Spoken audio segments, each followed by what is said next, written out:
l'écharde gigotait près du feu. Ils l'ont pris, ils l'ont lavé et c'était une petite fille. Elle avait un si beau sourire.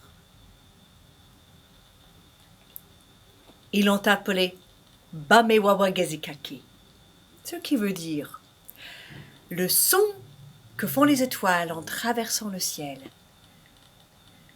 J'ai grandi dans une maison au milieu de la forêt. C'était en Virginie, comme je le dis dans l'histoire. Et j'étais tout le temps dans la forêt. C'est waouh! La journée entière. Et j'imaginais que j'étais une Indienne. Alors que je ne savais rien des Indiens. Il n'y en avait pas autour de moi. Je ne savais pas comment ils faisaient. Donc j'ai inventé un peu n'importe quoi. Et beaucoup plus tard, quand j'ai grandi, j'ai fait des recherches. C'est fou, mais la vérité sur la vie des Indiens, c'était bien plus étonnante que ce que j'imaginais. Je suis allée sur la réserve des Sioux Lakota en 2006 pour le sommet des Nations Indiennes. Et ce n'était pas loin de Wounded Knee, là où les Ghost Dancers avaient été massacrés 120 ans plus tôt. Et les Indiens, ils s'installaient sous un chapiteau de cirque de fortune dans la poussière des Badlands avec leur laptop qui était branché sur une radio piratée et ils transmettaient leurs informations sur le sommet dans toutes les nations des Amériques. L'Alliance des guerriers était là, Oeaku aussi, les gens de American Indian Movement et les Amériques du Sud aussi étaient là.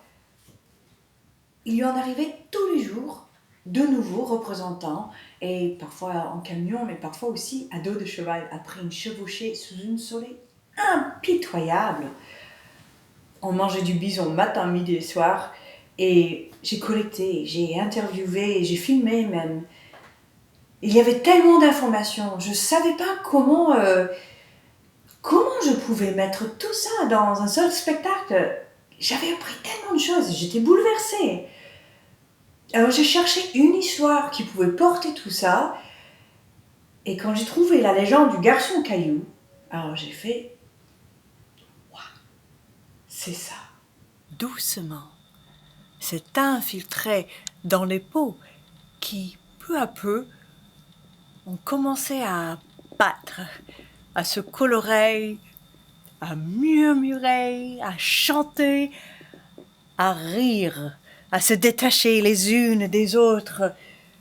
Tout était dans cette légende. Le héros épique, la confrontation entre le bien et le mal, et des personnages bien complexes. Mais j'ai décidé de placer cette histoire dans le contexte de la conquête de l'Ouest. La ruée vers l'or, avec des saloons, les cow-boys. Et c'est vrai que c'est très drôle tout ça. Il y a beaucoup d'occasions de rire dans le spectacle, mais le rire, il fait bien passer des messages.